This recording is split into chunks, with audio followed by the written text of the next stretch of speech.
Welcome to the Deep Dive. We're the show that digs into your sources, articles, notes, research, pulls out the key insights, and gets you up to speed fast. That's the plan. And today, we're diving into something pretty fundamental in finance. So fundamental, actually, that someone like Baron Rothschild supposedly called it the eighth wonder of the world. Right, though maybe a bit dramatic. One of our sources called it, maybe more accurately, a pretty cool mathematical principle. Ah, okay. I like that. So what is this principle? We're talking about compound interest. Basically, it's the idea that the interest you earn on savings or investments, well, it starts earning interest on itself. Interest on interest. Exactly. It creates this feedback loop, leads to exponential growth over time. It's really different from simple interest. Right. Simple interest is just you earn the same amount on your initial money year after year, flat. Yeah, constant. Only on the original principle. Compound interest builds. The base gets bigger each time interest is added. Okay, so let's really unpack this. Our mission today is to explore how it works, what makes it, tick the key drivers, and then look at where it pops up. And it pops up in more places than you might think. Yeah, not just your savings account, right? We're talking investments, loans, even broader economic stuff. This whole interest on interest idea, this kind of self-amplifying return, it changes things. It really does. Understanding it is, well, it's vital. It's behind a lot of wealth creation and sometimes wealth destruction too, as we'll see. So let's make it concrete. Paint a picture. Say you start small, maybe you invest $1,000 at, let's say, 8% interest per year. Okay.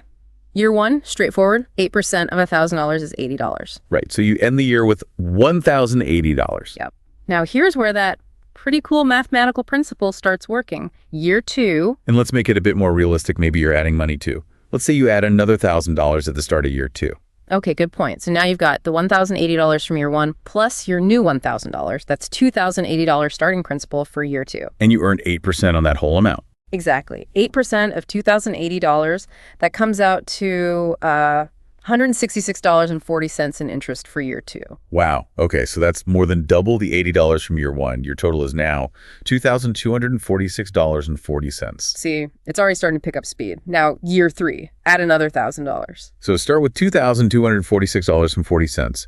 Add $1,000. That's $3,246.40. And 8% interest on that amount. It's $259.71. Nearly $260. That's way more than the $80 in year one. Your total hits $3,506.11. That's the compounding effect in action. The interest earned each year is growing because the base it's calculated on is growing. That's the aha moment, isn't it? It's not just adding up, it's accelerating, like a snowball rolling downhill. Precisely. The returns themselves start generating more returns. It might seem small at first, those extra few dollars of interest on interest. Yeah, $6.40 extra in year two, based on the first year's interest. Doesn't sound like much. But give it time, decades even. That interest on interest component, it grows exponentially. Eventually, it can become the majority of the growth in your account. You're earning way more on your past earnings than on your initial contributions. Right. And you see those charts, right, where the growth curve just sweeps upwards, getting steeper and steeper. Exactly. Over 20, 30, 40 years, the interest turn line often shoots way past the line showing your actual contributions. So investing early isn't just getting a head start.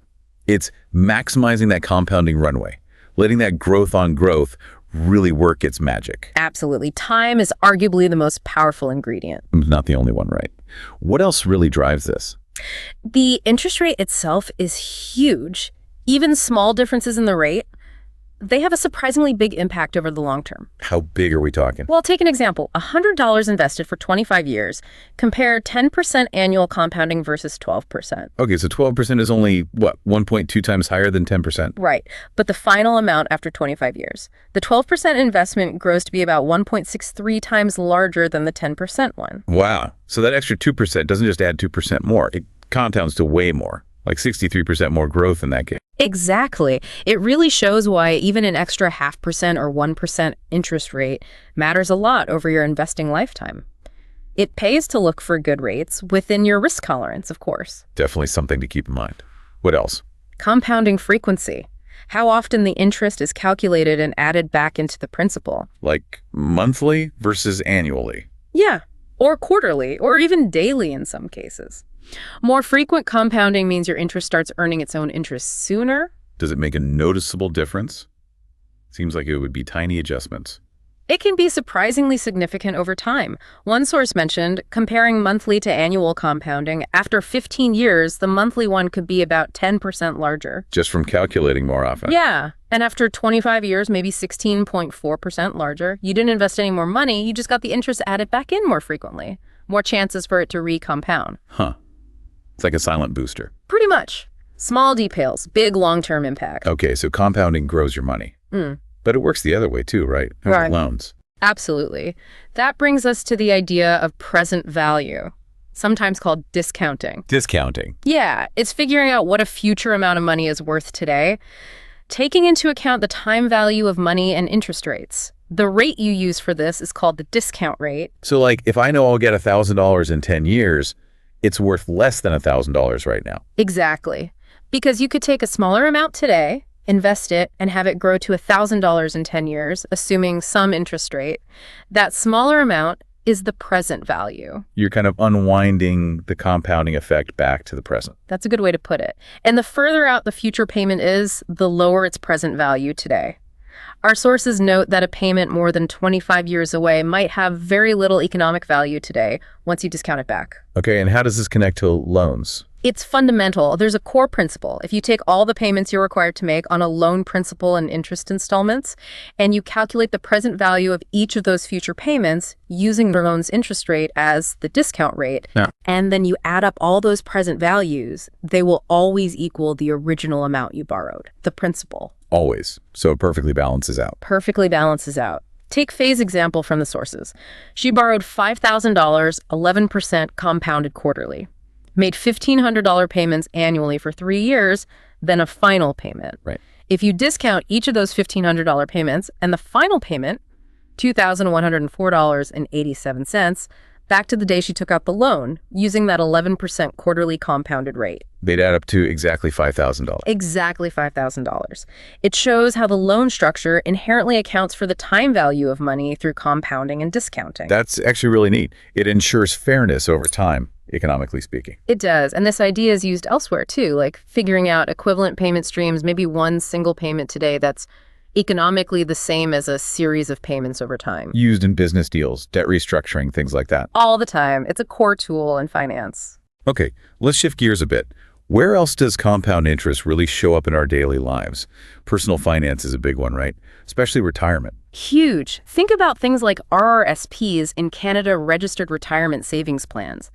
Their power comes directly from compounding, boosted by tax advantages. How so? Well, two key things. First, your contributions are usually tax deductible, so you get immediate tax relief. Second, the investments inside the RRSP grow tax-free until you withdraw the money, usually in retirement. Ah, so the compounding isn't dragged down by taxes each year. Exactly. Let's use that Darren and Kathy example. Both 30, both get a $1,000 bonus. Darren puts his $1,000 into an RSP. Kathy invests hers outside an RSP. Assume maybe a 6% growth rate for both. Right, but Kathy has to pay income tax on her $1,000 bonus first. Let's say her marginal rate is 35%. She only has $650 left to invest. Okay, already starting behind. And it gets worse. Darren's $1,000 in the RRSP grows at the full 6% tax-free compounding.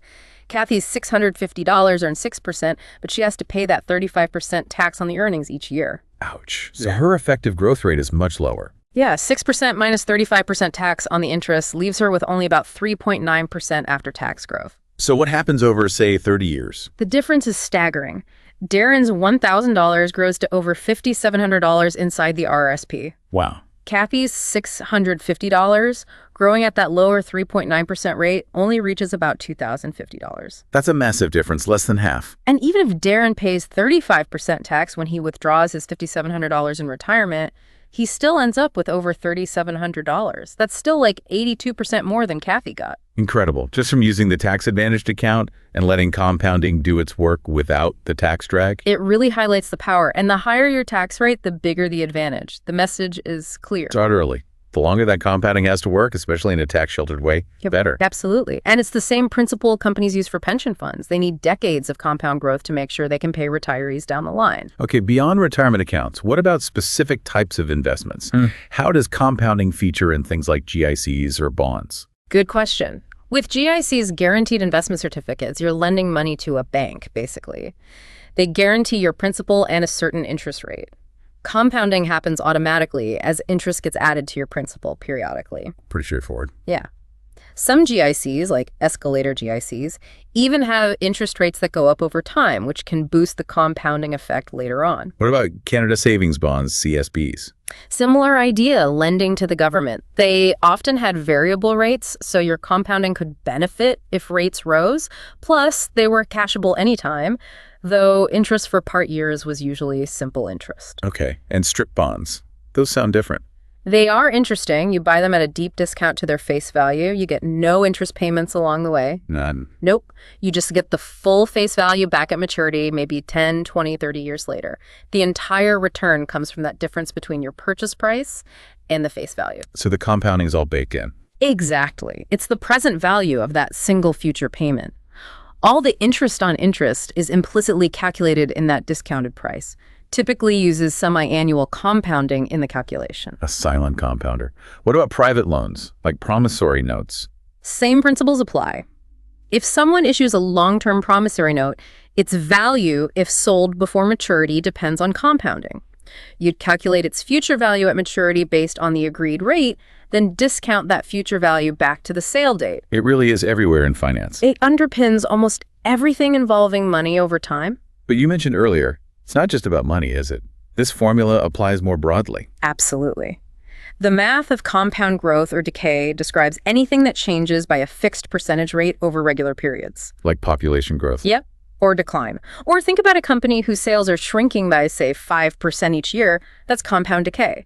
Or even learning a skill. If you build consistently, your ability can grow exponentially. That's a great way to think about it. It's a fundamental pattern.